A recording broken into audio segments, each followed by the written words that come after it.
Banjir Darah di Borobudur Jilid 32. Punggawa, mundurlah. Seorang raja tidak memberi hormat kepada raja lain kalau tidak bertemu muka. Lagi pula, Paman Prabu Samaratungga duduk di atas panggung, sedangkan aku berada di bawah. Kedatanganku untuk mengikuti sayembara, bukan untuk menghadap Sang Prabu.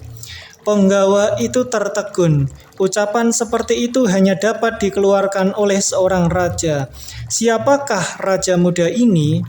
Akan tetapi ia tidak berani bertanya dan lalu mundur, berdiri di tempat penjagaannya kembali, yaitu di bawah. Sementara itu pemuda itu lalu mengerling ke atas panggung. Siapakah pemuda ini? Tentu mudah diterka, karena ia bukan lain ialah Sang Prabu Pikatan atau pemuda Raden Pancapana yang tampan dan gagah. Sebagaimana diketahui di bagian depan, Sang Prabu atau Sang Raja Pikatan itu mengutus Indrayana untuk meminang Candra Dewi putri Panembahan Banyumurti. Akan tetapi beberapa hari kemudian ia menerima berita balasan dari Panembahan bahwa Candra Dewi tidak mau menerima pinangannya. Bahkan gadis itu telah melarikan diri tanpa memberitahu kepada ayahnya.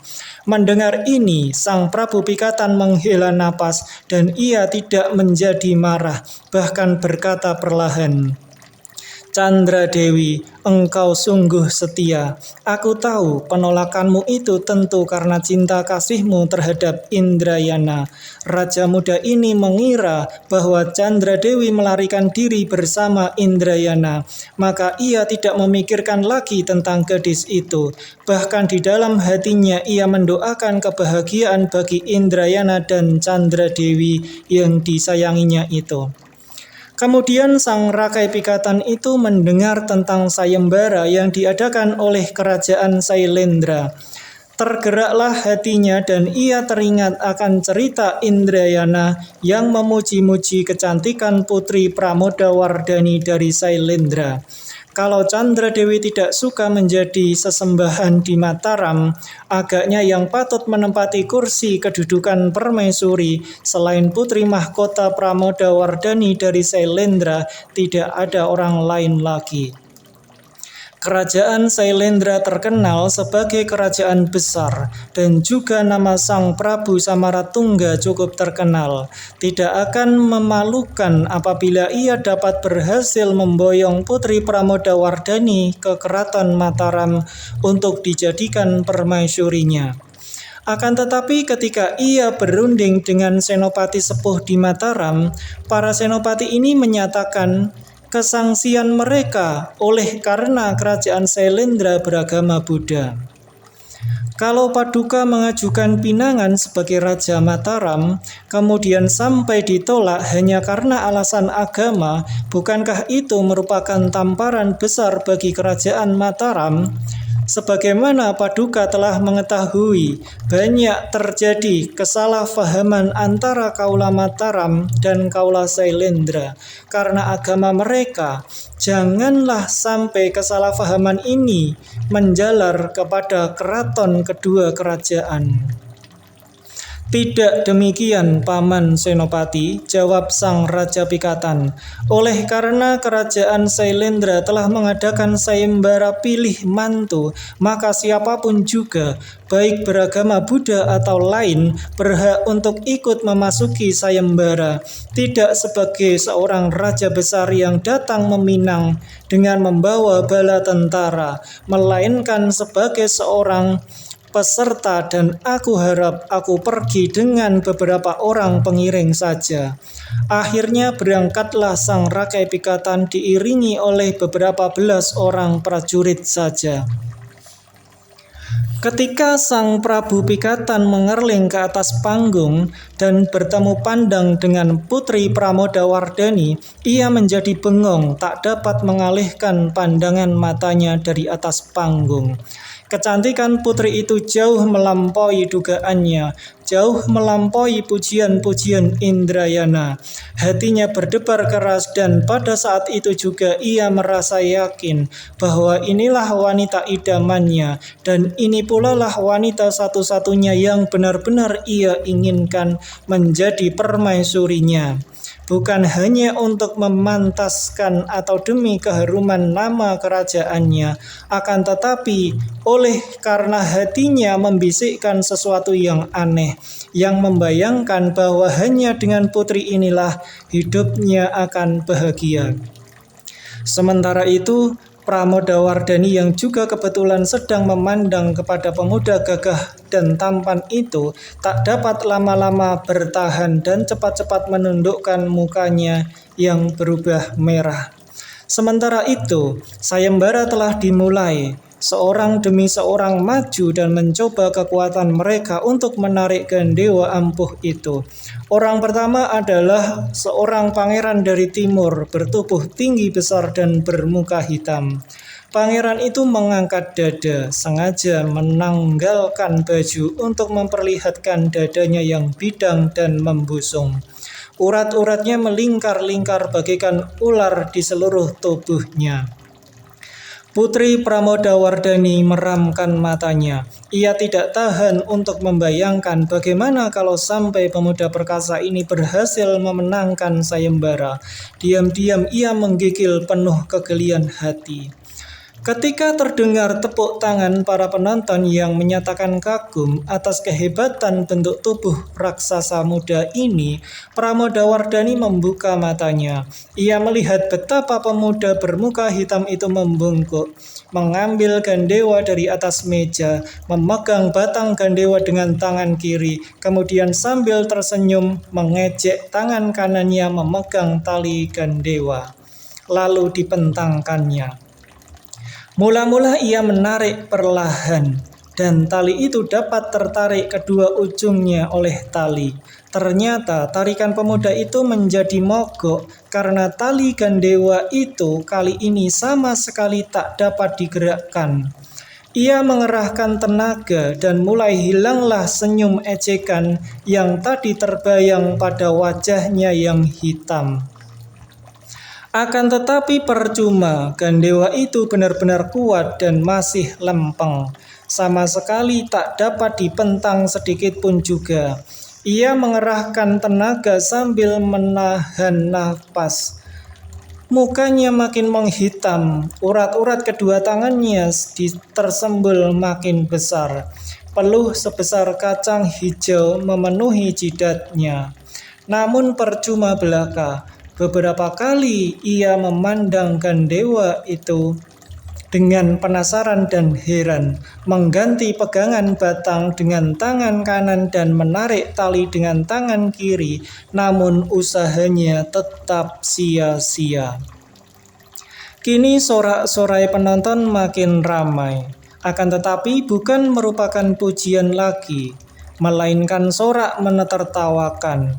Akhirnya, Pangeran Timur ini saking malunya melemparkan Gandewa itu di atas meja dan tanpa banyak cakap lagi lalu lari meninggalkan arena itu. Suara terkekeh-kekeh mengikutinya dari belakang. Sang putri Pramodawardhani menarik napas panjang dengan hati lega, akan tetapi juga merasa kasihan kepada pemuda raksasa itu. Berturut-turut para calon itu mencoba tenaga mereka, akan tetapi Gandewa pusaka Dewan Danu itu benar-benar luar biasa.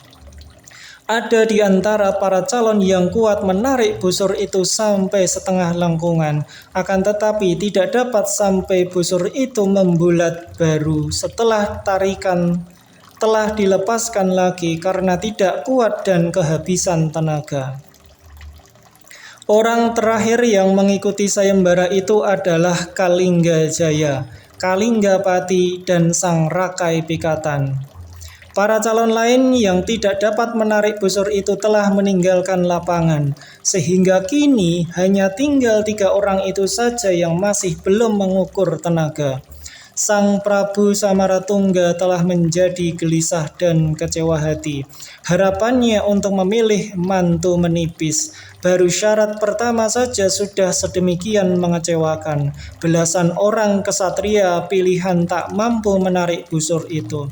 "Ah, anak muda sekarang tiada gunanya," katanya perlahan, akan tetapi cukup keras sehingga terdengar oleh Pramodawardhani yang duduk di sebelahnya. "Aku biarpun sudah tua masih sanggup menarik Dewan Danu itu sampai bulat. Apakah benar-benar tidak ada orang gagah lain di dunia ini?"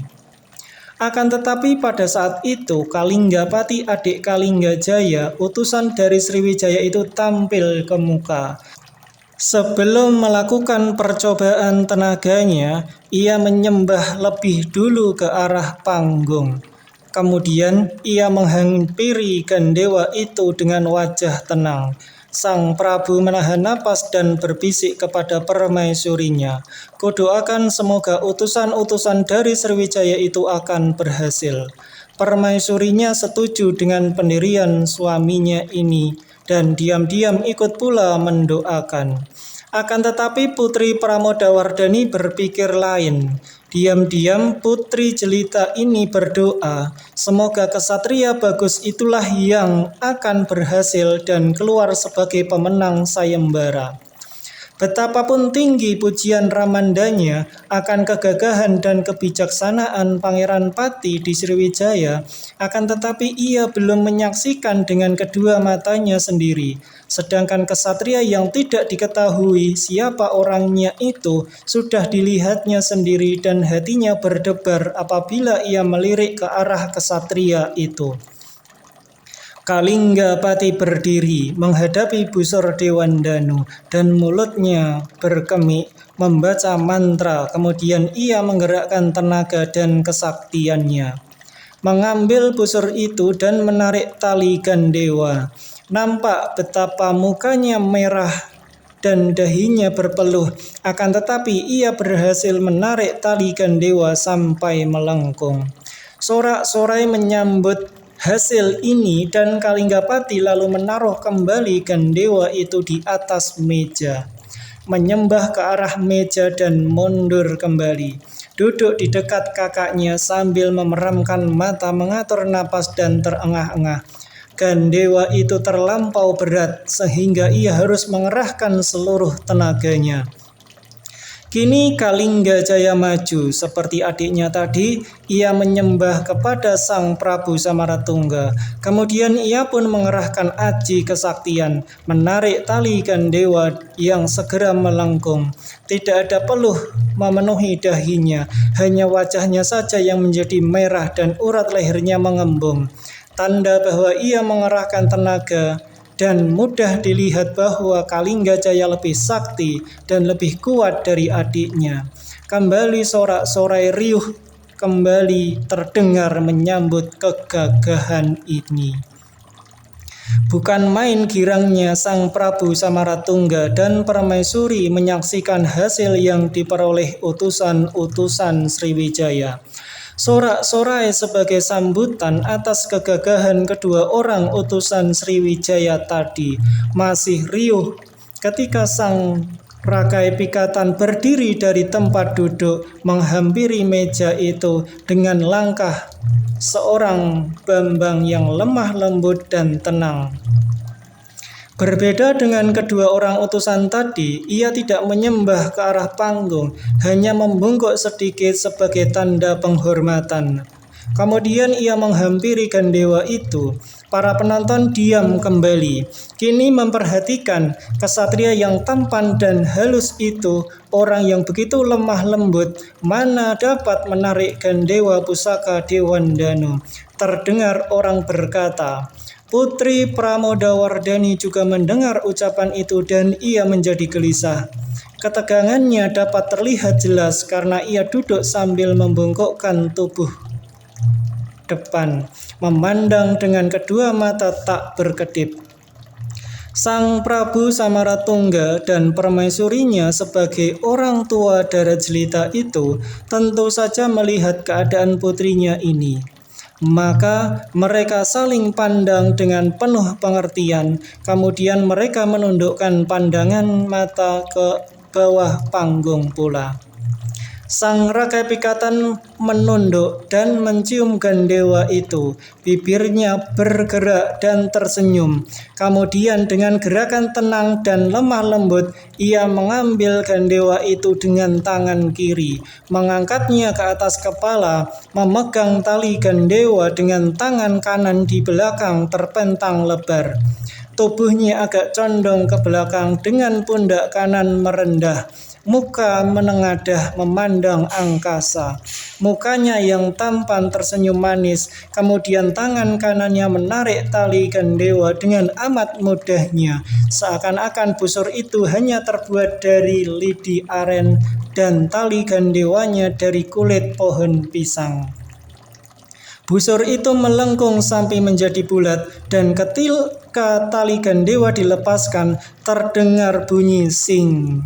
Karena tali gandewa itu menggetar ke atas. Biarpun gandewa itu tidak dipasangi anak panah, akan tetapi getaran tali gandewa mendatangkan sinar seakan-akan ada anak panah yang melesat ke cakrawala.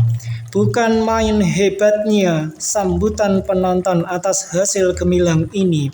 Gegap gempita, bunyi tepuk tangan dan sorak-sorai jauh mengalahkan sambutan-sambutan yang tadi.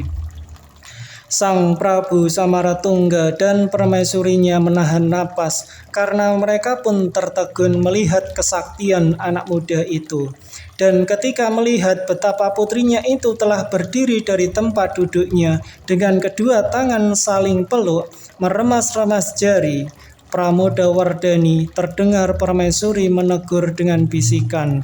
Pramodawardhani baru sadar ketika mendengar teguran itu. Ia menengok ke arah kedua orang tuanya, kemudian duduk kembali dan menundukkan mukanya yang kemerahan. Akan tetapi pada saat itu terjadi kegemparan baru di kalangan penonton. Dua orang telah melompat masuk dalam kalangan.